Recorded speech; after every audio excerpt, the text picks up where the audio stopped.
ان الحمد لله نحمده ونستعينه ونستغفره ونعوذ بالله من شرور انفسنا ومن سيئات اعمالنا من يهده الله فلا مضل له ومن يضلل فلا هادي له واشهد ان لا اله الا الله وحده لا شريك له واشهد ان محمدا عبده ورسوله اما بعد فان خير الحديث كتاب الله وخير الهدي هدي محمد صلى الله عليه وعلى اله وسلم وشر الأمور محدثاتها وكل محدثة بدعة وكل بدعة ضلالة وكل ضلالة في النار. قال الله تبارك وتعالى وما آتاكم الرسول فخذوه وما نهاكم عنه فانتهوا.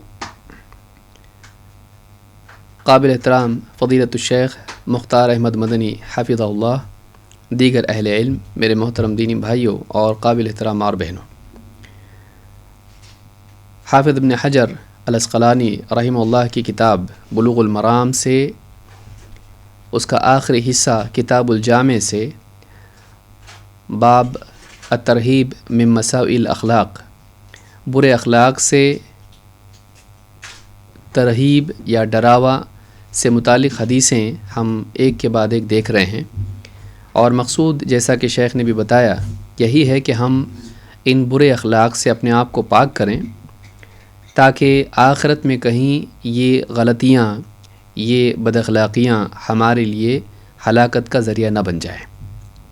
آپ نے دیکھا کہ اللہ کے نبی صلی اللہ علیہ وسلم کے زمانے میں ایک عورت کے بارے میں پوچھا گیا کہ وہ نماز پڑھتی ہے، تہجد کا اہتمام کرتی ہے، اسی طرح سے نفل روزے رکھتی ہے اور صدقات بھی کرتی ہے، لیکن اس کی وجہ سے اس کے پڑوسیوں کو تکلیف ہوتی ہے، اس کی بدزبانی کی وجہ سے اس کے پڑوسی پریشان رہتے ہیں، وہ ان کو تکلیف دیتی ہے۔ آپ نے فرمایا لا خیر فیہا ہی من اہل النار یا ہی فی النار، کہ اس عورت میں کوئی بھلائی نہیں ہے، وہ جہنمیوں میں سے ہے۔ اسے معلوم ہوتا ہے کہ انسان بعض اوقات عبادات کا اہتمام کرتا ہے، لیکن اس کی بد اخلاقی اس کی عبادات کے باوجود اس کے لیے ہلاکت کا ذریعہ بنتی ہے۔ تو اس سے بات معلوم ہوتی ہے کہ انسان کو چاہیے کہ وہ دین کے دوسرے معاملات کے ساتھ ساتھ خصوصی طور پر اپنے اخلاق کی درستگی کا خاص اہتمام کرے اور برے اخلاق سے اپنے آپ کو بچائے۔ جہاں اچھائیاں اپنے اندر پیدا کرنا ضروری ہے، وہیں یہ بھی ضروری ہے کہ انسان دیکھے کہ میرے اندر کیا برائیاں ہیں۔ ان برائیوں سے نجات پانا یہ بھی اللہ کے ہاں نجات کے لیے، کامیابی کے لیے مطلوب ہے۔ آئیے آج اسی سلسلے کو آگے بڑھاتے ہوئے کچھ اور باتیں ہم دیکھیں گے جن سے اللہ کے نبی صلی اللہ علیہ وسلم نے منع کیا ہے اور جن پر آپ صلی اللہ علیہ وسلم نے وعید بھی سنائی ہے۔ ہلاکت کا آپ نے اعلان اس پر کیا ہے کہ اگر کوئی آدمی ایسا کرتا ہے تو اس کے لیے ہلاکت ہے۔ حدیث حضرت عائشہ رضی اللہ تعالیٰ عنہ سے مروی ہے۔ حدیث کے الفاظ اس طرح سے ہیں، آپ نے فرمایا، وعن ابن حجر رحمہ اللہ فرماتے ہیں، وعن عائشہ رضی اللہ عنہ قالت قال رسول اللہ صلی اللہ علیہ وسلم اللہم من ولی من امر امتی شیئا فشق علیہ فاشقق علیہ، اخرجہ مسلم۔ عائشہ رضی اللہ تعالیٰ عنہ فرماتی ہیں کہ اللہ کے رسول صلی اللہ علیہ وسلم نے ارشاد فرمایا اور آپ نے بطور دعا یہ بات کہی، اللہ تعالیٰ سے آپ نے دعا کی، آپ نے فرمایا اللہم، اے اللہ، من ولی من امر امتی شیئا، جو شخص بھی میری امت کے معاملات کا والی بنایا گیا، میری امت کے دینی یا دنیاوی معاملات کا ذمہ دار سرپرست بنایا گیا، فشق علیہ، اور اس انسان نے اس معاملے میں مسلمانوں پر تنگی پیدا کی، ان کو مشقت میں ڈالا، فاشقق علیہ، تو بھی اسے مشقت میں ڈال دے، تو بھی اسے مشقت میں ڈال دے۔ یعنی جس نے ان کے اوپر جبر کیا، ان پر زیادتی کی، ان کے لیے سختی کی، تو اے اللہ تو بھی اس کے لیے سختی کر۔ دنیا میں سختی بیماری کے اعتبار سے، عذاب کے اعتبار سے، یا اسی طرح سے دشمنوں کے اعتبار سے، یا کسی بھی اعتبار سے ہو سکتی ہے۔ آخرت میں سختی جہنم کا عذاب ہے۔ تو اس حدیث سے بات معلوم ہوتی جس کو امام مسلم نے روایت کیا ہے کہ اللہ کے رسول صلی اللہ علیہ وسلم نے ایسے انسان کے لیے بد دعا کی ہے جو مسلمانوں کا سرپرست اور نگراں ہو، ان کا ذمہ دار ہو، اور ان کے دینی دنیوی معاملات اس پر ڈپینڈ کرتے ہوں، اور پھر اس کے بعد میں وہ ان کے لیے سختی کریں، ان کے لیے مصیبت کھڑی کرے، ان کے لیے تنگی پیدا کرے، ان کو تکلیف دے، تو ایسا انسان چاہے وہ مسلمانوں کا حاکم ہو یا اسی طرح سے مسلمانوں کے کسی دینی یا دنیاوی ادارے کا بڑا ہو، ذمہ دار ہو، یا پھر وہ آدمی اپنے گھر والوں کا ذمہ دار ہو، کسی نہ کسی اعتبار سے اگر وہ لوگوں کا، مسلمانوں کا اور امت کا ذمہ دار بنتا ہے اور پھر ان کے لیے پریشانی پیدا کرتا ہے، ان پر ظلم کرتا ہے، ان پر سختی کرتا ہے، انہیں تکلیف دیتا ہے، تو ایسا انسان اللہ کے نزدیک مجرم ہے، اور ایسے انسان کے لیے اللہ کے ہاں اللہ کے رسول صلی اللہ علیہ وسلم نے بد دعا کی ہے۔ کسی چیز کے لیے، کسی انسان کے لیے بد دعا کرنا اس چیز کی برائی کو اور بڑھا دیتا ہے۔ ہر برائی پر اللہ کے نبی صلی اللہ علیہ وسلم نے بد دعا نہیں کی ہے، لیکن اگر کسی برائی پر آپ بد دعا کر رہے ہیں تو اس سے معلوم ہوتا ہے کہ اولاً وہ برائی جائز نہیں ہے، حرمت کی دلیل اس کی ہے، صرف منع نہیں ہے بلکہ حرام بھی ہے، یعنی اتنا بڑا منع ہے کہ وہ حرام ہے۔ مزید یہ کہ وہ کوئی معمولی حرام نہیں ہے بلکہ ایسا حرام ہے جس پر آپ ناراض ہو کر سختی سے اس کے لیے بد دعا کر رہے ہیں۔ تو کسی بھی چیز کی برائی کو، سنگینی کو آپ صلی اللہ علیہ وسلم کی لعنت آپ کی بد دعا اور بڑھا دیتی ہے۔ اس سے معلوم ہوتا ہے کہ یہ کوئی معمولی مسئلہ نہیں ہے بلکہ بڑا سنگین معاملہ ہے۔ لیکن یہاں جو حدیث ہم نے پڑھی، جو امام مسلم کی روایت ہے، ابن حجر نے اس کو بالاختصار روایت کیا ہے۔ اس میں پوری دعا جو ہے دونوں طرف سے ہے، یعنی وعید بھی ہے اور اس میں ترغیب بھی ہے۔ اللہ کے نبی صلی اللہ علیہ وسلم جو دعا کی ہے وہ کیسی ہے؟ اللہم من ولی من امر امتی شیئا فشق علیہم فاشقق علیہ، اے اللہ میری امت میں سے جو شخص میری امت کے کچھ معاملات کا یا سارے معاملات کا، یہاں پر شیئا ہے، کسی ایک معاملے میں بھی وہ ذمہ دار ہو، کسی ایک معاملے میں بھی وہ ذمہ دار ہو، تو امت کے کسی معاملے میں وہ ان کا والی بنایا جائے، اور فشق علیہم، اور وہ ان کے لیے مشقت کھڑی کر دے، انہیں مشقت میں ڈال دے، تو فشقق علیہ، اللہ تو بھی اس کے لیے تنگی کر، تو بھی اس کے لیے سختی کر، تو بھی اسے مشقت میں ڈال دے۔ اور اس کے بعد آپ نے ایک دوسری دعا بھی کی، آپ نے فرمایا ومن ولی من امر امتی شیئا فرفق بہم فرفق بہ، اور آپ نے ایک اور دعا کی، آپ نے فرمایا، جو یہاں ابن حجر نے اس کو ذکر نہیں کیا ہے کیونکہ ترہیب کا باب ہے، لیکن انہوں نے اتنا ہی حصہ ذکر کیا جو غلطی سے متعلق ہے، لیکن پوری حدیث میں ایک اور دعا ہے، وہ کیا ہے کہ اور میری امت کے کسی معاملے میں کوئی شخص ذمہ دار بنایا گیا، والی بنایا گیا، فرفق بہم، اور اس نے ان کے ساتھ نرمی کا معاملہ کیا، رفق کا معاملہ کیا، فرفق بہ، اے اللہ تو بھی اس کے ساتھ نرمی کا معاملہ کر۔ معلوم ہوا کہ یہ دونوں طرح سے ہے، اگر وہ امت کے لیے سختی کرے تو اللہ کے ہاں سے اس کے لیے سختی کی وعید ہے، اگر وہ امت کے لیے نرمی کا معاملہ کرے، ان کے لیے آسانی اور تیسیر کا معاملہ کرے، ان کے لیے کشادگی کا معاملہ کرے، تو ایسے انسان کے لیے بھی اللہ کے ہاں آپ صلی اللہ علیہ وسلم کی دعا ہے کہ اللہ اس کے لیے بھی تو نرمی کا معاملہ کر، یعنی آخرت میں سزا سے اس کو محفوظ رکھ، آخرت میں اس کے لیے عذاب سے اس کو محفوظ رکھ، تو یہ دعا آپ کی اس انسان کے لیے ہے۔ امام مسلم نے کتاب الامارہ میں اس کو ذکر کیا ہے، اور حدیث نمبر 1828 پر یہ روایت موجود ہے۔ علامہ صنعانی رحمہ اللہ اس بارے میں کہتے ہیں، اس حدیث کے تعلق سے کہتے ہیں والحدیث دلیل علی انہ یجب علی الوالی تیسیر الامور علی من ولیہم والرفق بہم، کہتے ہیں یہ حدیث اس بات کی دلیل ہے کہ مسلمانوں کا جو بھی والی ہو، ان کے کاموں کا نگراں ہو، ذمہ دار ہو، اس کو چاہیے کہ وہ جن پر بھی ذمہ دار بنایا گیا ہے ان کے لیے امور میں آسانی کریں اور ان کے لیے ان کے ساتھ نرمی کا معاملہ کریں، کاموں کو ان کے لیے آسان کریں، غیر ضروری طور پر ان کے لیے یعنی مصیبت کھڑی نہ کرے، تنگیاں پیدا نہ کرے، ان کو تکلیف میں نہ ڈالے، زبردستی ان کو پریشان نہ کرے۔ وَمُعَامَلَتُهُمْ بِالْعَفْوِ وَالصَّفْحِ وَإِيثَارِ الرُّخْصَةِ عَلَى الْعَزِيمَةِ فِي حَقِّهِمْ، اور اس کے لیے چاہیے، اسے چاہیے کہ ان کے ساتھ درگزر کا معاملہ کریں اور ان کی غلطیوں پہ وہ ان کا مواخذہ نہ کریں، درگزر کریں، اور ان کے لیے عزیمت کے بالمقابل وہ رخصت کا معاملہ کریں، غیر ضروری طور پر انہیں ہمیشہ یعنی سخت کام کی طرف نہ ڈالے، بلکہ جہاں شریعت میں ان کے لیے نرمی ہے وہ نرمی ان کے لیے باقی رکھے، یعنی کہ ہر چیز میں وہ یعنی عزیمت کا پہلو اختیار کریں، ہر چیز میں مجاہدہ ہی کریں، جہاں اللہ تعالیٰ نے ان کے لیے آسانی رکھی ہے وہ آسانی بھی اختیار کریں۔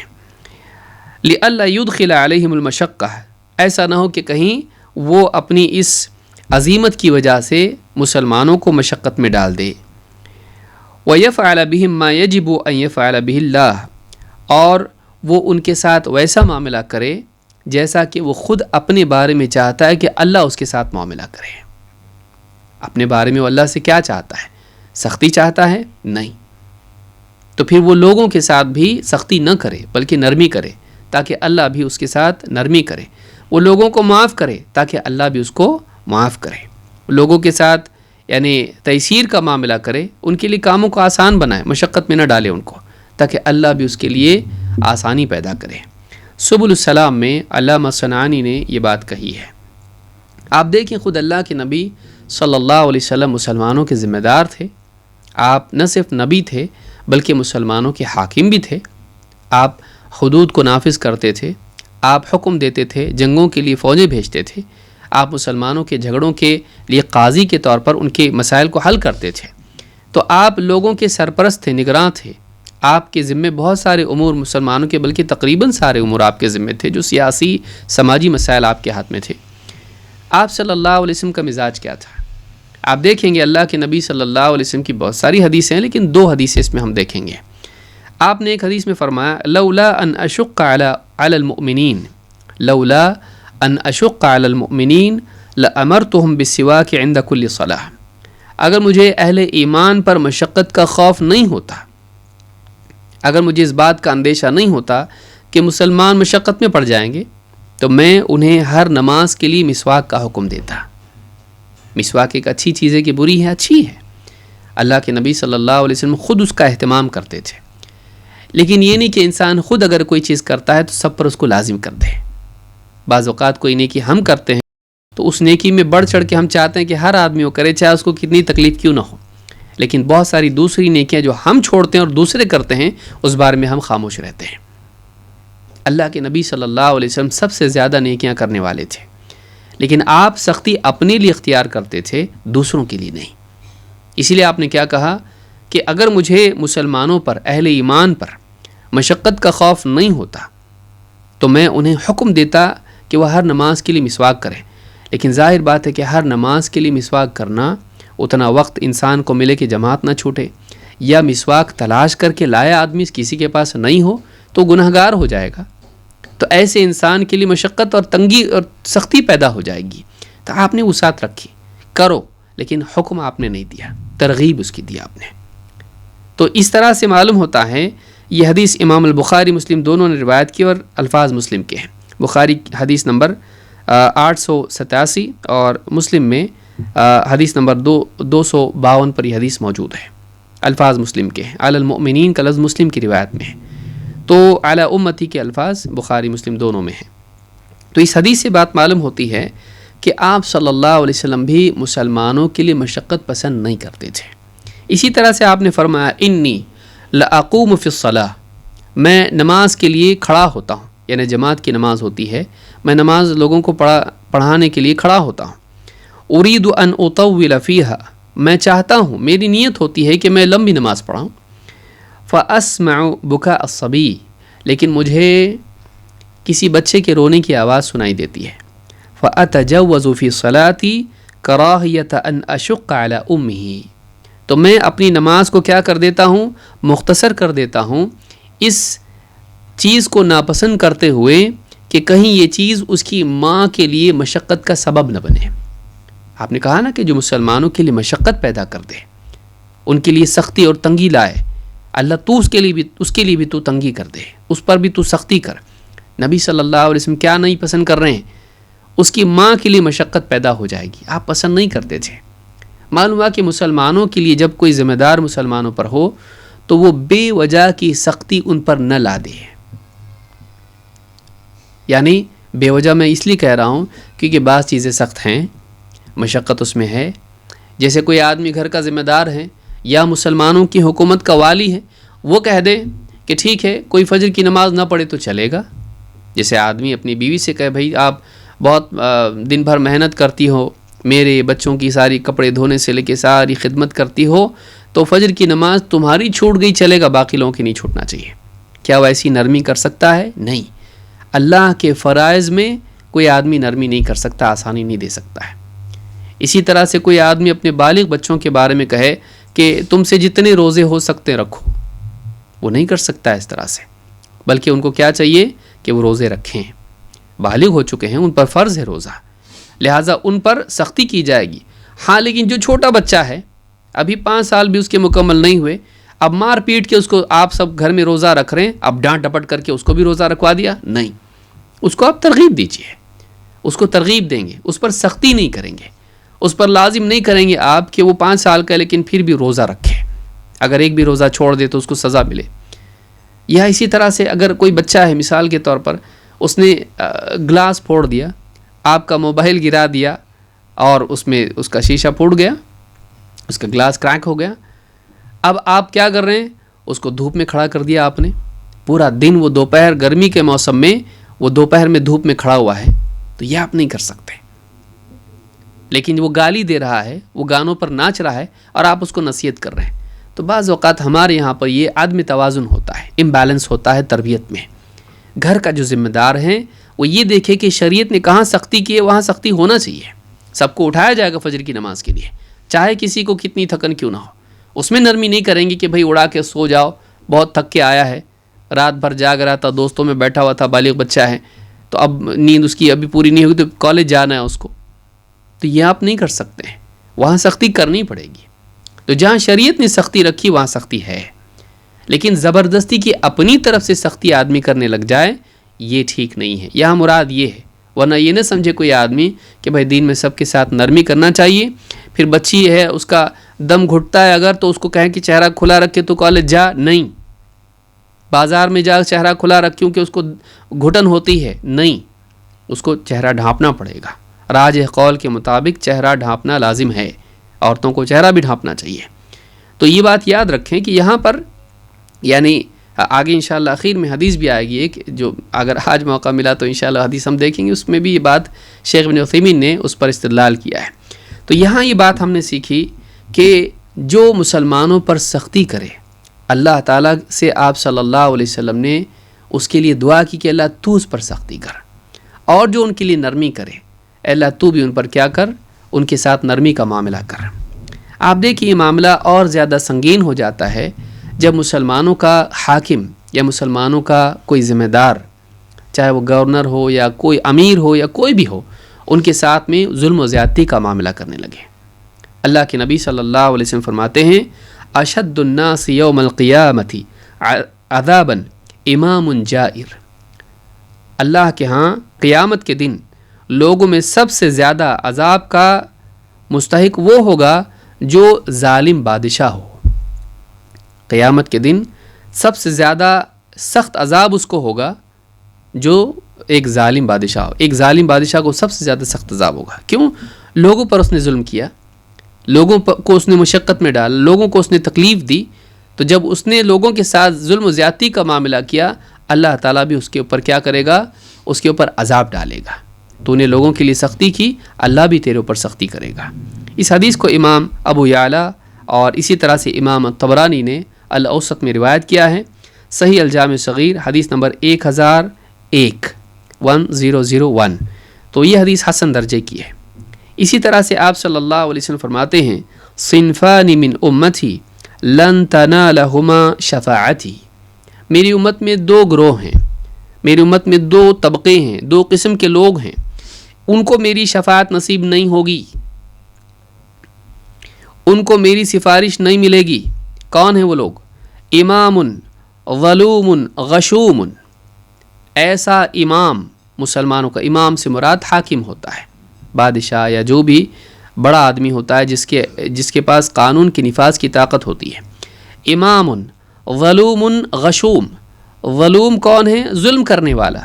غشوم کون ہے؟ علماء نے کہا غشوم سے مراد ہے سخت دل اور سخت مزاج، کہ ظلم بھی کرتا ہے اور بات چیت میں بھی بڑا سخت مزاج ہے اور دل بھی اس کا سخت ہے.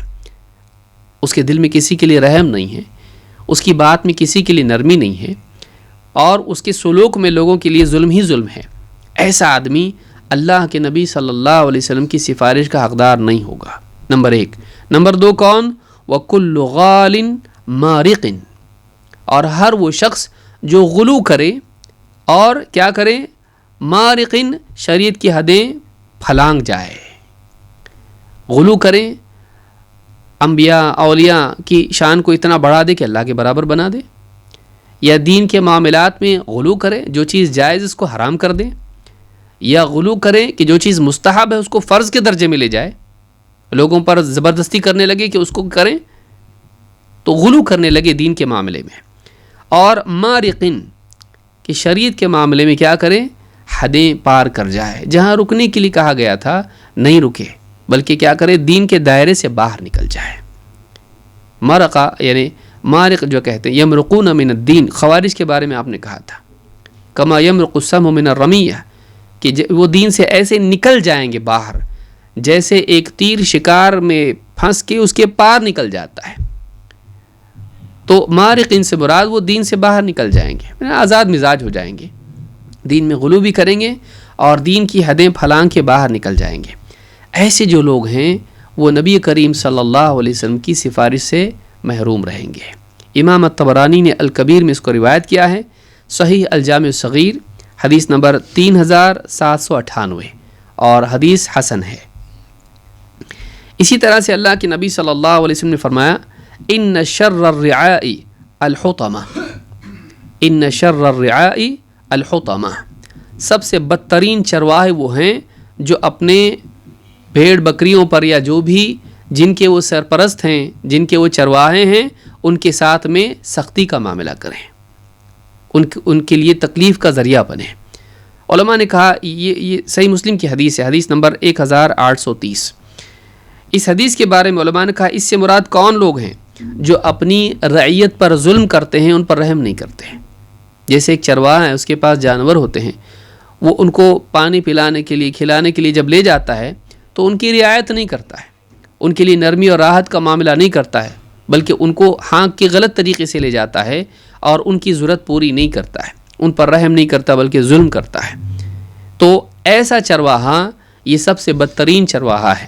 اہل علم نے کہا کہ یہاں مراد علامہ مناوی وغیرہ کہتے ہیں کہ وَهَذَا مِنْ أَمْثَالِ الْمُصْطَفَى صلی اللہ علیہ وسلم استعار للوالی الراعی، کہ آپ صلی اللہ علیہ وسلم نے یعنی جو مسلمانوں کی رعیت کا والی ہوتا ہے اس کے بارے میں مثال کے طور پر آپ نے بات کہی کہ وہ بھی ایک چرواہے کی طرح ہوتا ہے. اس کا کام بکریوں کی حفاظت ہے، بھیڑیے سے ان کو بچانا، شر سے بچانا بھیڑیے سے، اور اسی طرح سے ان کی بھوک پیاس ہے اس کی نگرانی کر کے ان کو مہیا کرنا، وہ فراہم کرنا. اسی طرح سے مسلمانوں کا جو حاکم ہوتا ہے، چاہے پوری امت کا مسلمانوں کا حاکم خلیفہ ہو یا پھر کسی ایک علاقے کا کوئی ذمہ دار ہو، تو ایسے انسان کے لیے ضروری ہوتا ہے کہ وہ مسلمانوں کو شر سے بچائے، چاہے وہ شر دینی ہو یا دنیاوی ہو، بیماری کے اعتبار سے ہو یا سیلاب اور فساد کے اعتبار سے ہو، یا پھر وہ کفر و شرک کے سیلاب کی طرح ہو، اس سے بھی بچانا اس کا کام ہوتا ہے. اور اسی طرح سے ان کی ضرورتیں فراہم کرنا ان کو ہوتا ہے، چاہے وہ مادی اعتبار سے ہوں، کھانا پینا لباس گھر وغیرہ جتنی چیزیں ہیں، یا پھر اسی طرح سے دینی چیزیں ہیں کہ ان کے لیے کتاب و سنت کے علم کا عام کرنا، تاکہ اس کو وہ حاصل کر کے اس کو سیکھ کر وہ اپنی زندگی کی اصلاح کریں، ان کی تربیت کا نظام وہ کریں. تو بدترین چرواہا وہ ہے جو اپنے ماتحتوں کے لیے خیر خواہ نہ ہو، ان کی رعایت نہ کریں بلکہ انہیں کیا کریں؟ انہیں تباہ کر دیں. عربی زبان میں الحطم کے معنی کسر کے ہوتے ہیں، توڑ دینا. تو ان کے لیے جو ہے ان کے لیے یعنی تباہی کا ذریعہ وہ بن جائے اپنے لوگوں کے لیے. تو ایسا انسان بدترین چرواہا ہے، جو کام اس کو سونپا گیا تھا وہ اس نے نہیں کیا. اللہ کے نبی صلی اللہ علیہ وسلم فرماتے ہیں صنفان من اہل النار لم ارہما، میری امت میں دو لوگ ہیں، دو قسم کے لوگ ہیں، میں نے انہیں نہیں دیکھا. قوم یعنی یہ کون لوگ ہیں؟ یہ جہنمی لوگ ہیں. صنفان من اہل النار، میری امت کے دو طبقے جو جہنمی ہیں میں نے انہیں نہیں دیکھا ہے. یہ کون لوگ ہیں؟ قوم معہم سیاط کاذناب البقر یضربون بها الناس. لوگ ہیں جو مسلمانوں کے اوپر حاکم وغیرہ ہوں یا ان کے ذمہ دار ہوں یا جو بھی لوگ ہوں، مالک ہوں، اور ان کے ہاتھ میں بیل کی دم کی طرح چابک ہوں، اور وہ کیا کریں؟ یضربون بها الناس، اور ان یعنی چابک کے ذریعے سے وہ لوگوں کو مار پیٹ رہے ہوں، ان کی پٹائی کر رہے ہوں، یعنی ظلم کر رہے ہوں لوگوں کے اوپر. کوڑے ان کے ہاتھ میں ہوں اور وہ کیا کر رہے ہوں؟ لوگوں کی پٹائی کر رہے ہوں، مار رہے ہیں ان کو. وَنِسَاءٌ كَاسِيَاتٌ عَارِيَاتٌ مُمِلَاتٌ مَائِلَاتٌ. اور دوسرا طبقہ کون ہے جہنمی جس کو میں نے نہیں دیکھا؟ وہ عورتیں جو لباس پہنے ہوئے بھی ہوں لیکن اس کے باوجود برہنہ ہوں. وہ پہنی ہوئی ہوں لیکن اس کے باوجود بھی اوریانیت کی شکار ہوں. مُمِلَاتٌ مَائِلَاتٌ. مُمِلَاتٌ مَائِلَاتٌ کی کئی معنی علماء نے ذکر کیے ہیں. ایک معنی اس میں یہ ہے کہ وہ خود بھی مائل ہوں خواہش نفس کی طرف، اور دوسروں کو بھی مائل کرنے والی ہوں ان خواہشات کی طرف. ان کا میلان برائیوں کی طرف ہو، اور ان برائیوں کی طرف وہ اکیلی نہ جائیں بلکہ دوسری عورتوں کو بھی یا مردوں کو بھی ان برائیوں کی طرف، زنا یا اس کی ساری جو شکلیں صورتیں ہیں ان کی طرف مائل کرنے والی ہوں اپنی زینت کے ذریعے سے. رؤوسہن کأسنمۃ البخت المائلہ. ان کے سروں کا حال یہ ہو کہ گویا کہ یعنی بختی اونٹ جو ہوتا ہے اس کی کوہان کی طرح ان کے سر ہوں. سروں پر جوڑے اس طرح سے بنائیں کہ بالکل وہ کوہان جو اونٹ کی ہمپ ہوتا ہے کیمل کا، اس طرح سے ان کے سر اٹھے ہوئے ہوں، ایسے بال بنائیں. لا يدخلن الجنۃ ولا یجدن ریحھا. یہ عورتیں یا یہ لوگ، یہ عورتیں خاص یہاں پر یدخلن ہے کہ یہ عورتیں جنت میں نہیں جائیں گی بلکہ انہیں جنت کی خوشبو بھی نصیب نہیں ہوگی. وَإِنَّ رِيحَهَا لَيُوجَدُ مِن مَّسِيرَةِ كَذَا وَكَذَا. حالانکہ جنت کا معاملہ یہ ہے کہ اس کی خوشبو اتنی دور سے محسوس ہوتی ہے، خوشبو اتنی دور تک پہنچ جاتی ہے کہ اتنے فاصلے پر بھی ہو تو خوشبو ملے گی اس کو. لیکن ایسی عورتوں کو جنت میں جانا تو درکنار، ان کو جنت کی خوشبو بھی نصیب نہیں ہوگی. مراد یہ ہے کہ یہ جنت سے بہت دور رہیں گی، جنت کے قریب بھی نہیں جا سکتی، اندر جانا تو بہت دور کی بات ہے. اس حدیث کو امام مسلم نے کتاب اللباس والزینہ میں روایت کیا ہے، حدیث نمبر 2128. اس حدیث سے بات معلوم ہوتی ہے کہ یہ دو لوگ جہنمی ہیں، جن میں ایک ظلم کرنے والے اور دوسرے شہوات کا دروازہ مردوں کے لیے اور امت کے لیے کھولنے والے. ایک مرد ہیں، ایک عورتیں ہیں. تو مردوں میں کون؟ جو لوگوں پر ظلم کرنے والے. ہو سکتا ہے کسی ملک کی خاتون بھی کوئی بن جائے ایسی جو ظالم ہو. تو جو بھی مسلمانوں کا حاکم ہو، تو ایسا انسان اگر ظلم کرتا ہے لوگوں کے اوپر تو ایسا انسان اللہ کے نزدیک جہنمی ہے، اور اللہ کے نبی صلی اللہ علیہ وسلم نے فرمایا کہ یہ لوگ جہنم میں جانے والے ہیں. اور اسی طرح سے عورتیں جو اپنی زینت کا اظہار کریں تاکہ لوگوں کو اپنی طرف مائل کریں، اور خود ان کا میلان بھی شہوات کی طرف اور بے حیائی کی طرف ہو، تو ایسی عورتوں کے لیے بہت سخت وعید اس حدیث میں ہے. خاص طور سے وہ خواتین جو ٹک ٹاک اور اس طرح کی جتنی بھی سوشل میڈیا پہ مردوں کے سامنے آ کر اپنی زینت کا اظہار کر کے ان کے لائکس کی بھیک لینے کے لیے یہ سب کچھ کرتی ہیں، ان کو سوچنا چاہیے کہ وہ اس بھیک کے بدلے میں کیا دے رہی ہیں اور انہیں کیا مل رہا ہے. یہ بہت گندی چیز ہے جو اس دور میں یعنی موبائل فون کے ذریعے سے پیدا ہوئی ہے. مسلمان عورتوں کی یہ چیز ان کو زیب نہیں دیتی ہے. مسلمان عورت کو بہت عزت دی اللہ تعالیٰ نے، اس کو اس عزت کا پاس و لحاظ کرنا چاہیے. اس کی عزت اپنے آپ کو لوگوں کے سامنے نمایاں کرنے میں نہیں ہے بلکہ اپنی پرائیویسی کو باقی رکھنے میں ہے. اس کی بیوٹی، اس کی خوبصورتی نمائش کے لیے نہیں، اس کو یاد رکھنا چاہیے. تو یہ بات حدیث سے بات معلوم ہوتی کہ ایسی عورتیں اچھی نہیں ہیں. اللہ کے نبی صلی اللہ علیہ وسلم فرماتے ہیں ان اشد الناس عذابا یوم القیامت اشد الناس عذابا للناس فی الدنیا. قیامت کے دن اللہ کے نزدیک سب سے زیادہ عذاب کے حقدار وہ لوگ ہوں گے، سب سے زیادہ عذاب میں مبتلا وہ لوگ ہوں گے جو دنیا میں لوگوں کو سب سے زیادہ عذاب دینے والے ہوں.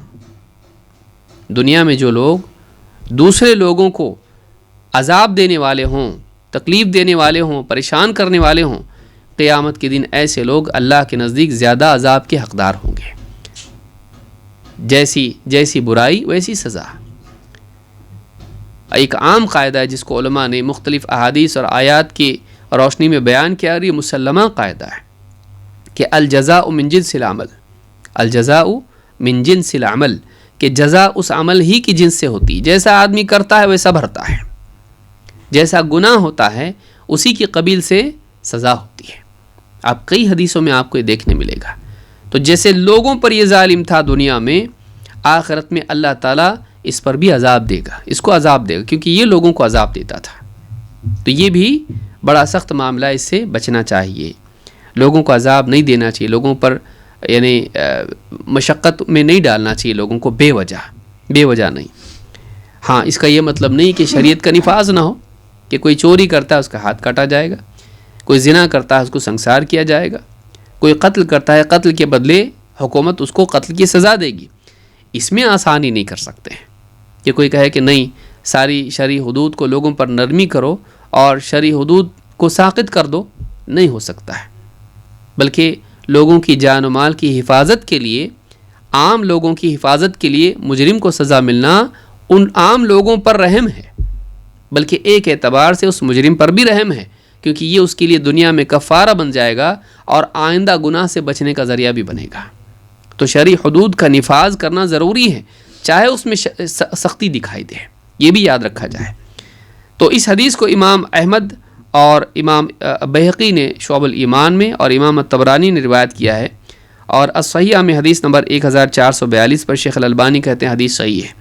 کیا حدیث ہے کہ لوگوں پر جو دنیا میں عذاب دینے والے ہوتے ہیں، قیامت کے دن سب سے زیادہ عذاب ان کو ہوگا۔ ہشام ابن حکیم ابن حزام کہتے ہیں، ان سے روایت ہے کہ وہ راوی کہتے ہیں کہ مر بالشام علی اناس وقد اقیموا فی الشمس۔ ہشام ابن حکیم ابن حزام صحابی ہیں، شام، ملک شام میں جب وہ گئے تو ان کا گزر کچھ لوگوں پر ہوا، وقد اقیموا فی الشمس، دھوپ میں ان کو کھڑا کیا تھا کسی نے، وصب علی رؤوسہم الزیت، اور سر پر تیل جو ہے مڑا ہوا تھا ان کے، تیل دھوپ میں ظاہر بات ہے تیل سر پہ لگا تو اور زیادہ تکلیف ہوتی ہے، تو دھوپ میں کھڑے کر کے ان کے اوپر سب جو ہے تیل ڈالا گیا تھا۔ فقال ما هذا، انہوں نے کہی کیا ہے؟ قیل يعذبون فی الخراج، يعذبون فی الخراج، اور ایک روایت میں ہے کہ قالوا حبسوا فی الجزیہ، کہ انہوں نے جزیہ نہیں دیا ہے، لہٰذا جزیہ نہیں دینے کی سزا میں انہیں دھوپ میں کھڑا کیا گیا اس طرح سے۔ وہ یہاں کی دھوپ نہیں تھی کشمیر کی یا فلاں سوئٹزرلینڈ کی، وہ عرب کی دھوپ ہے۔ تو کہا کہ یہ جو ہے جزیہ نہیں دیا ہے انہوں نے، تو ان کو یہ سزا دی گئی ہے۔ فقال اما انی سمعت رسول اللہ صلی اللہ علیہ وسلم یقول ان اللہ يعذب الذین يعذبون فی الدنیا، کہا کہ نہیں، میں نے اللہ کے رسول صلی اللہ علیہ وسلم کو، جہاں تک کہ میری یادداشت ہے، میں نے اللہ کے رسول صلی اللہ علیہ وسلم کو یہ فرماتے سنا ہو کہ جو لوگ دوسروں کو دنیا میں عذاب دیتے ہیں، آخرت میں انہیں عذاب ہوگا۔ اللہ تعالیٰ ایسے لوگوں کو عذاب دیتا ہے جو لوگوں کو دنیا میں عذاب دیتے ہیں۔ اللہ کے عذاب کے مستحق وہ لوگ ہیں جو دنیا میں لوگوں کے لیے عذاب بن جائیں، لوگوں کو عذاب دیں۔ مسند احمد، یہ مسلم کی روایت ہے۔ مسند احمد کی روایت میں اور تھوڑا آگے ہے، کیا ہے؟ وَأَمِيرُ النَّاسِ يَوْمَئِذٍ عُمَيْرُ ابن سعد علی فلسطین، اس وقت میں لوگوں کے امیر فلسطین میں عمیر ابن سعد رضی اللہ تعالیٰ تھے۔ قال فدخل علیہ، یہ خود چل کے ان کے پاس گئے، فحدثہ، اور یہ حدیث ان سے بیان کی، فخلى سبیلہم، تو انہوں نے ان سب لوگوں کو چھوڑ دیا۔ وہاں کے جو امیر تھے انہوں نے کیا کیا؟ سارے لوگ کا جاؤ بھائی، یعنی یہ چیز مناسب نہیں ہے۔ اس سے یہ بھی معلوم ہوتا ہے کہ اسلام میں غیر مسلموں کے ساتھ بھی ظلم جائز نہیں ہے، اتنا بھی نہیں کہ واقعی جو کام انہوں نے کرنا چاہیے تھا ڈیفالٹر کے طور پر انہیں دھوپ میں کھڑا کیا جائے، یہ بھی ان کے ساتھ نہیں کرنا چاہیے۔ ان کے ساتھ ایسا تعذیب کا معاملہ کرنا ٹھیک نہیں۔ دیکھیے صحابہ کتنے انصاف والے لوگ تھے، وہ غیر مسلم، جزیہ مسلمان سے نہیں لیتے ہیں، وہ غیر مسلموں سے لیا جاتا ہے، لیکن صحابی نے کہا کہ دیکھو میں نے تو اللہ کے رسول صلی اللہ علیہ وسلم سے یہ حدیث سنا ہوں، وہ حدیث عام ہے، کسی خاص معاملے میں نہیں کہ جزیہ لیں نہیں لیں، اس معاملے میں سزا دیں کہ نہیں دیں۔ آپ نے کہا جو لوگ دنیا میں لوگوں کو عذاب دیتے ہیں اللہ ان کو عذاب دے گا، اور جا کے وہاں کے جو امیر ہے ان سے سفارش کی یا ان کو تنبیہ کی، یہ حدیث سنائی، اور پھر اس امیر نے بھی کیا کیا، ان لوگوں کو چھوڑ دیا، فخلّى سبیلہم، انہیں چھوڑ دیا۔ امام مسلم نے البر والصلہ والآداب میں اس حدیث کو روایت کیا ہے، حدیث نمبر 2613، اور مسند احمد میں بھی حدیث ہے، حدیث نمبر 15330، اور حدیث صحیح ہے۔ اللہ کے نبی صلی اللہ علیہ وسلم ایک حدیث میں فرماتے ہیں اربعۃ یبغضہم اللہ تعالی، چار لوگ ہیں کہ جن سے اللہ تعالیٰ بغض رکھتا ہے، دشمنی رکھتا ہے، نفرت رکھتا ہے۔ البیاع الحلاف، چار لوگ کون ہیں؟ البیاع الحلاف، قسمیں کھا کھا کر اپنا سودا بیچنے والا، جوتے بیچ رہا ہے، فلاں چیز کپڑے بیچ رہا ہے، قسمیں کھا کے بیچ رہا ہے، اللہ کی قسم ہم کو اتنا ہی فائدہ ملتا ہے اس کے اندر، اور جھوٹ بولتا ہے، اکثر جھوٹ بولتے ہیں، تو قسمیں کھا کھا کر بیچنے والا۔ والفقیر المختال، ایسا فقیر جو اکڑ سے چلتا ہو، فقیر بھی ہے اور اس میں کیا ہے، اکڑ بھی ہے، اکڑ کے ساتھ چلتا ہے، ایسا فقیر۔ تو فقر انسان کو نرم کر دیتا ہے، مصیبت، پریشانی، تنگ دستی انسان کو نرم کرتی ہے، لیکن وہ ایسا فقیر ہے کہ اس کے اندر کیا ہو، گھمنڈ ہو، اکڑ ہو، ایسا آدمی بھی اللہ اس سے نفرت رکھتا ہے، اس سے بغض رکھتا ہے۔ والشیخ الزانی، بوڑھا زناکار، بڑھاپا، شہوتیں اس میں ماند پڑ جاتی ہیں، لیکن بوڑھا ہونے کے باوجود بھی وہ کیا کریں، زنا کریں، تو ایسا بوڑھا جو زناکار ہو۔ اور والامام الجائر، اور ایسا مسلمانوں کا امام، بادشاہ، حاکم جو لوگوں پر ظلم کرتا ہے، الجائر ظلم کرنے والا، قسط کے برخلاف ہے یہ، تو یعنی انصاف نہ کریں، ان کے ساتھ ناانصافی کرے، ان کے ساتھ میں ظلم و زیادتی کرے، ان کا حق ان کو نہ دے، ان کے ساتھ ناحق معاملہ کرے، تو ایسا جو مسلمانوں کا حاکم ہوتا ہے، ایسے حاکم سے بھی اللہ تعالیٰ نفرت رکھتا ہے، بغض رکھتا ہے، دشمنی رکھتا ہے۔ تو یہ کچھ حدیثیں تھیں اس باب میں جو یہ بتاتی ہیں کہ جو بھی انسان لوگوں پر ذمہ دار ہے، پچھلے حدیث میں بھی، پچھلے باب میں بھی بہت ساری باتیں آئی تھیں، لیکن یہ حدیث بھی ایک اور آگے کا پہلو اس میں بتاتی ہے کہ حاکم کو نرم مزاج ہونا چاہیے اور لوگوں کا خیال رکھنا چاہیے، ان کے ساتھ تنگی کا معاملہ ہونا چاہیے، چاہے وہ مسلمانوں کا بادشاہ ہو، حاکم ہو، امیر ہو، خلیفہ ہو، یا پھر وہ کسی نہ کسی ادارے میں یا گھر میں وہ لوگوں پر والی ہو، اس کو چاہیے کہ وہ سختی کا معاملہ نہ کریں، بے جا سختی نہ کریں، اور ان کے ساتھ نرمی کا معاملہ کریں۔ آئیے آگے بڑھتے ہیں اور اگلی حدیث دیکھتے ہیں، حدیث نمبر 11۔ ابو ہریرہ رضی اللہ تعالیٰ عنہ کی حدیث ہے، وعن ابی ہریرہ رضی اللہ عنہ قال قال رسول اللہ صلی اللہ علیہ وسلم اذا قاتل احدکم فلیتجنب الوجہ، متفق علیہ۔ ابو ہریرہ رضی اللہ تعالیٰ عنہ سے روایت ہے، فرماتے ہیں اللہ کے رسول صلی اللہ علیہ وسلم نے ارشاد فرمایا، اذا قاتل احدکم، جب تم میں سے کوئی شخص کسی سے لڑ پڑے، فلیتجنب الوجہ، تو وہ چہرے سے بچے، یعنی اس کے چہرے پر مارنے سے بچے۔ اس حدیث کو امام البخاری و مسلم دونوں نے روایت کیا ہے۔ متفق علیہ کا مطلب ہوتا ہے کہ اس حدیث کے صحیح ہونے پر بخاری اور مسلم دونوں کا اتفاق ہے، اور دونوں نے اپنی صحیح میں اس کو روایت کیا ہے۔ یہاں پر جو کہا گیا ہے کہ فَلْيَتَجَنَّبِ الْوَجْهِ کا مطلب کیا ہے؟ ایک اور حدیث جو مسلم ہی کی ہے، اللہ کے نبی صلی اللہ علیہ وسلم فرماتے ہیں اِذَا قَاتَلَ أَحَدُكُمْ أَخَاهُ فَلَا يَلْطِمَنَّ الْوَجْهَ، جب تم میں سے کسی کا کسی مسلمان بھائی سے جھگڑا ہو جائے تو وہ اس کے منہ پر تھپڑ نہ لگائے، تماچا نہ لگائے۔ اس حدیث کو امام مسلم نے روایت کیا ہے، حدیث نمبر 2612۔ اس حدیث سے معلوم ہوتا ہے کہ کسی مسلمان کے بلکہ کسی کے بھی منہ پر مارنا صحیح نہیں ہے۔ ابو داؤد کے الفاظ ہیں وَإِذَا ضَرَبَ أَحَدُكُمْ فَلْيَتَّقِ الْوَجْهَ، جب تم میں سے کوئی کسی کو مارنا ہی اس کو پڑے سزا کے طور پر یا جھگڑے میں یا کسی وجہ سے مار پیٹ ہوتا ہے، تو ایسے وقت میں کیا کریں؟ فَلْيَتَّقِ الْوَجْهِ، منہ پہ مارنے سے بچیں۔ اسلام میں کسی کے بھی منہ پر مارنا یہ جائز نہیں ہے، یہ حرام ہے۔ آج عام طور سے آپ دیکھیے، چاہے وہ کلاس ٹیچر ہو یا باپ ہو یا ماں ہو، یا راستے میں کسی کا ایک دوسرے سے اختلاف ہو جائے، جھگڑا بڑھ جائے، ٹیچر بھی کیا کرتا ہے؟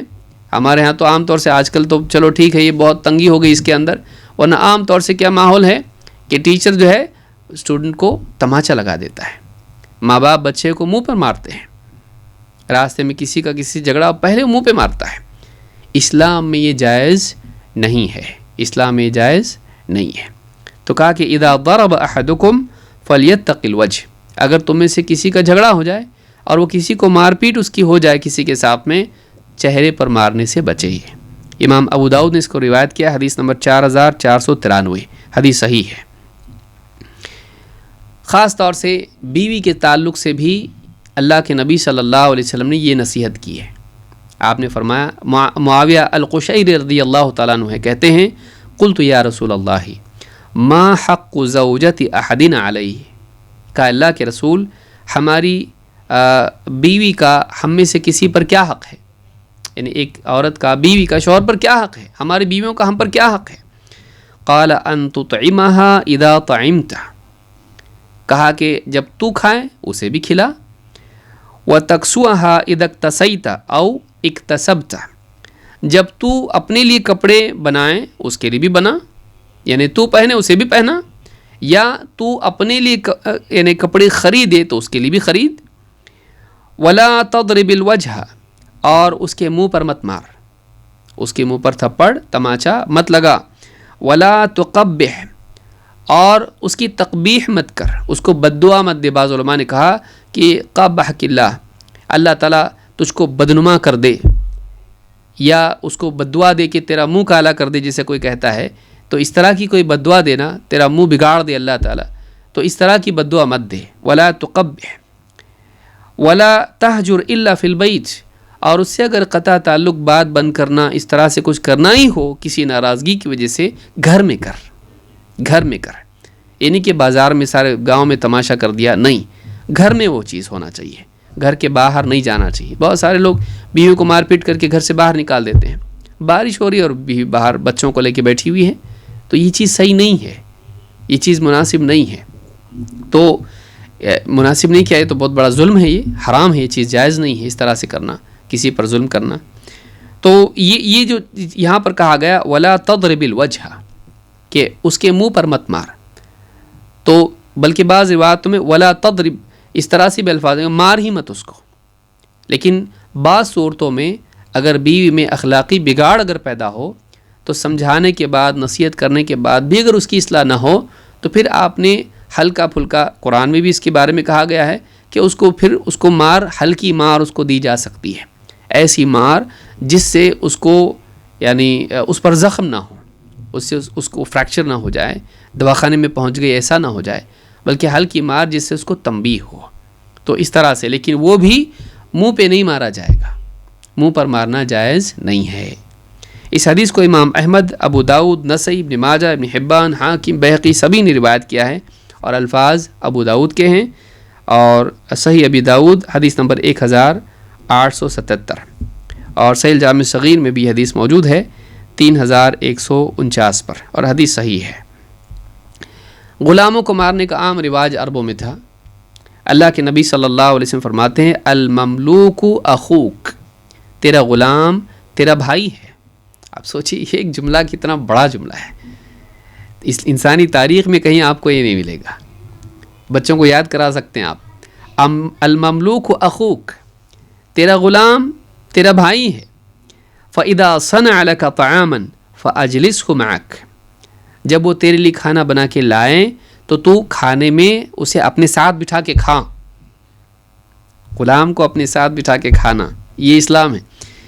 کہ فَإِذَا صَنَعَ لَكَ طَعَامًا فَأَجْلِسْهُ مَعَكَ، وہاں خادم ہوا کرتے تھے، غلام ہی پکاتا تھا، گئے سے ریگستان میں وہ بنا رہا ہے، اس کے لیے پکڑ کے کوئی بھی جو ہے شکار کر کے بنا کے کھانا اس کو کھلا رہا ہے۔ کہا کہ جب وہ تیرے لیے کھانا بنائیں اپنے ساتھ اسے بٹھا کھانے کے لیے۔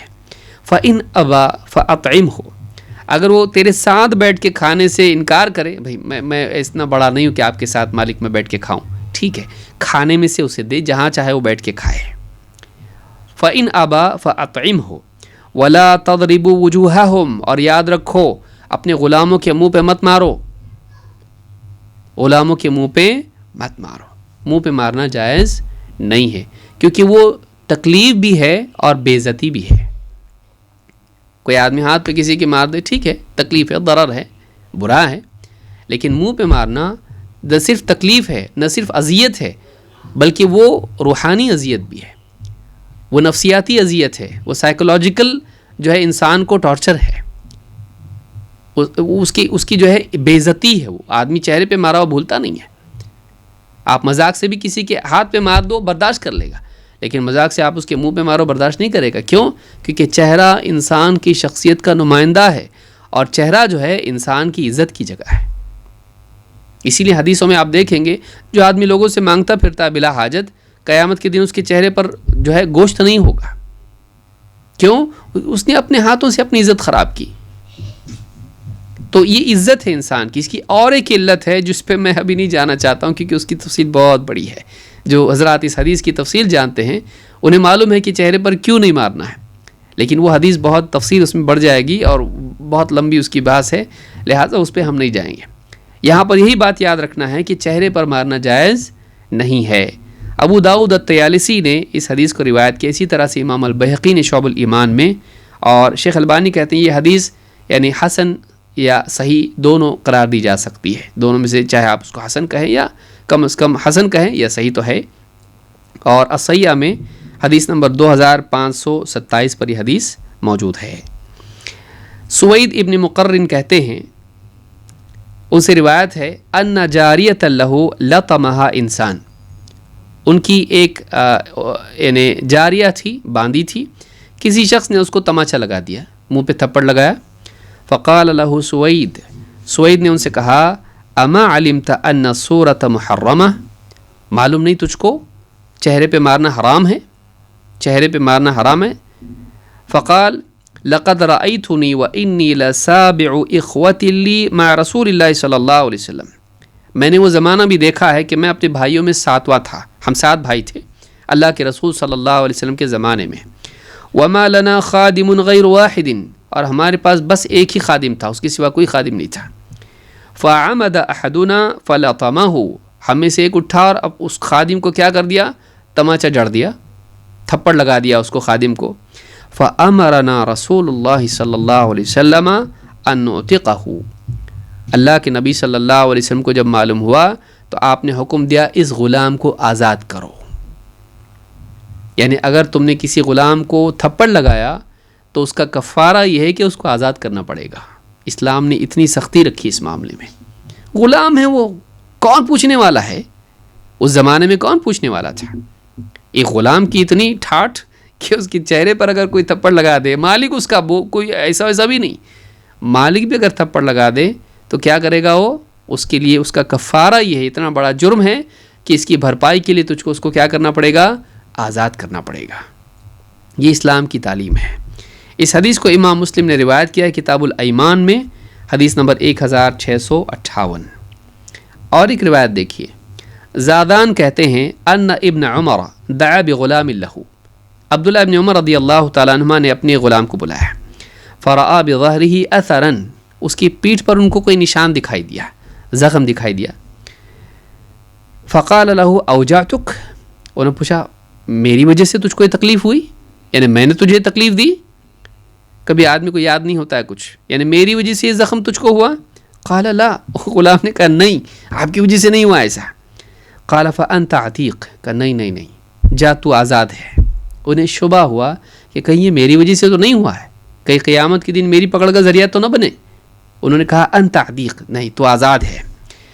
پھر راوی کیا کہتے ہیں دیکھیے، ثم اخذ شیئا من الارض، زمین سے کوئی چیز تنکا اٹھایا، تنکا زمین سے اٹھایا.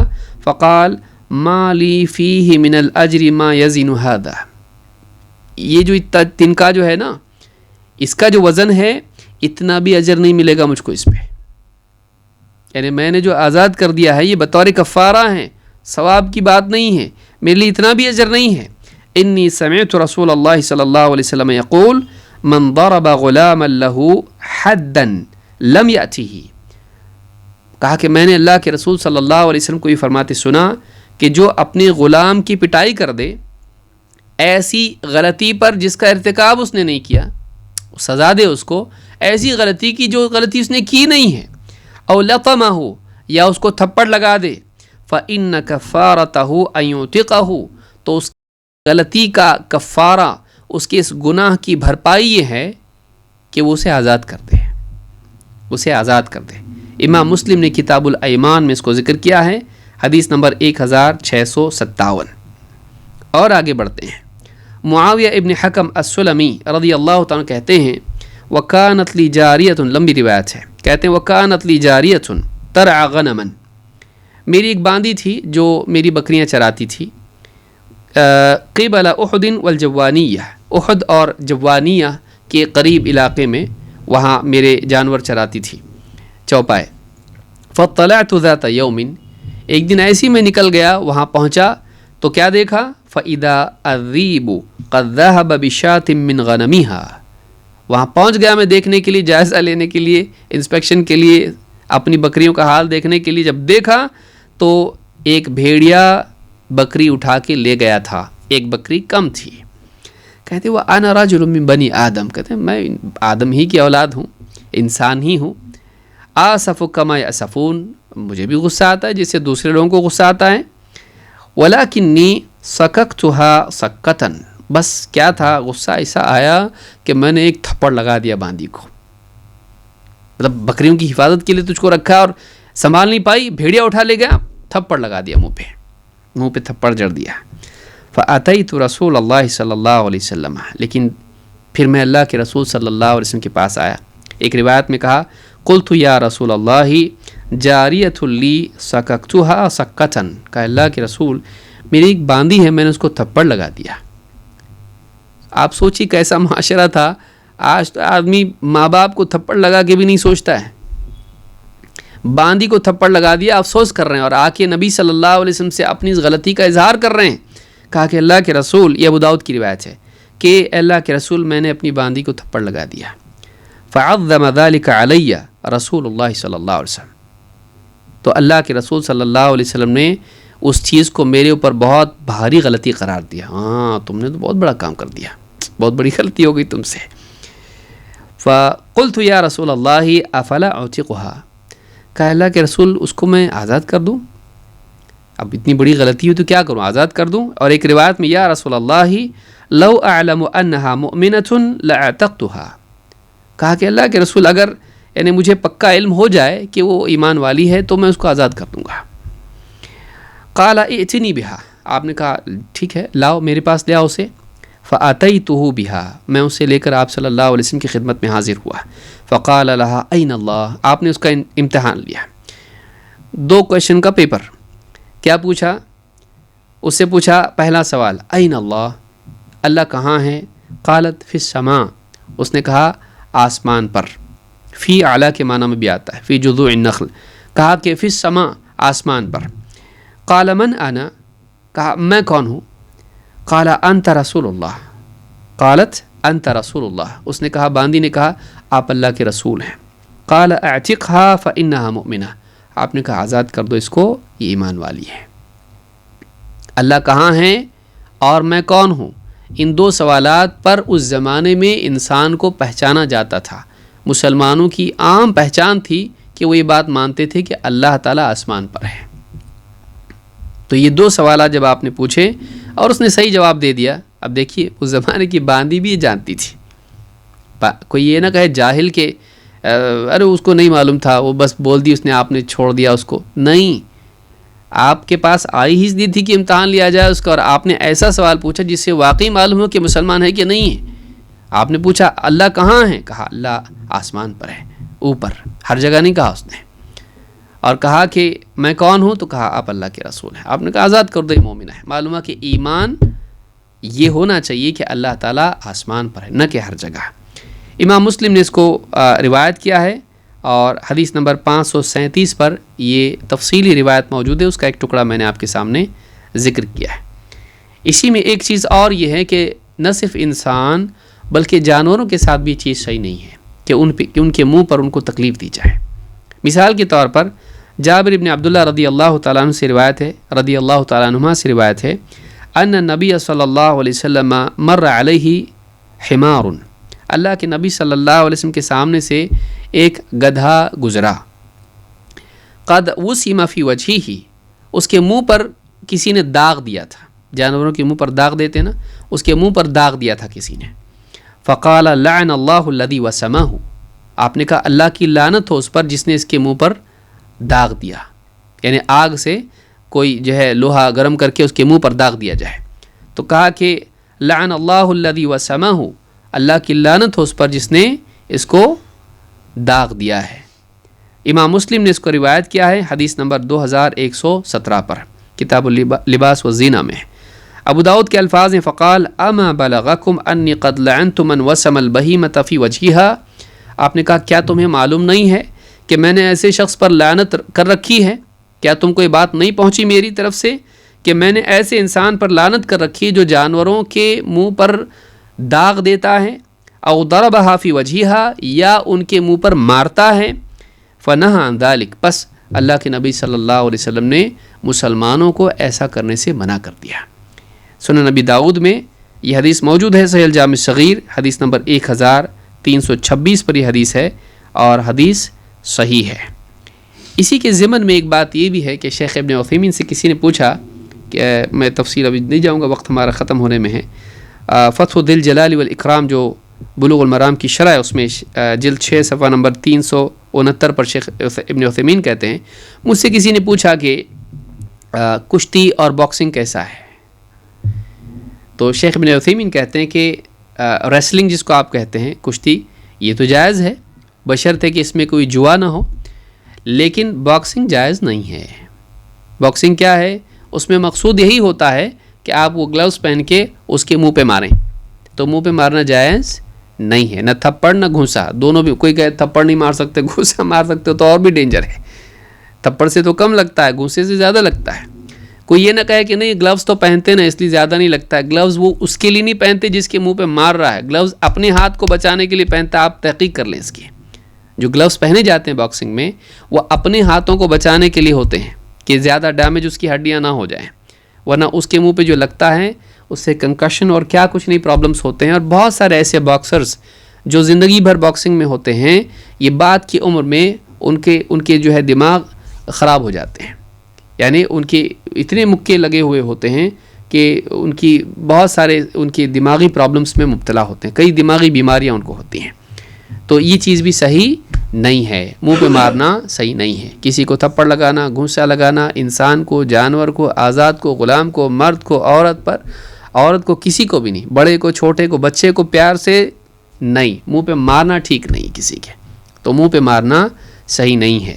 تو ان چیزوں سے بچنا چاہیے، اور میں سمجھتا ہوں آج کے لیے اتنا کافی ہے۔ اللہ رب العالمین ہم سب کو ان تمام برائیوں سے بچائے جو آخرت میں پکڑ اور عذاب کا ذریعہ بنتی ہیں، اور ہم سب کو اچھے اخلاق سے مزین ہونے کی توفیق عطا فرمائے۔ مزید باتیں انشاءاللہ ہم اگلے درس میں دیکھیں گے۔ اقول ھذا واستغفر اللہ لی ولکم۔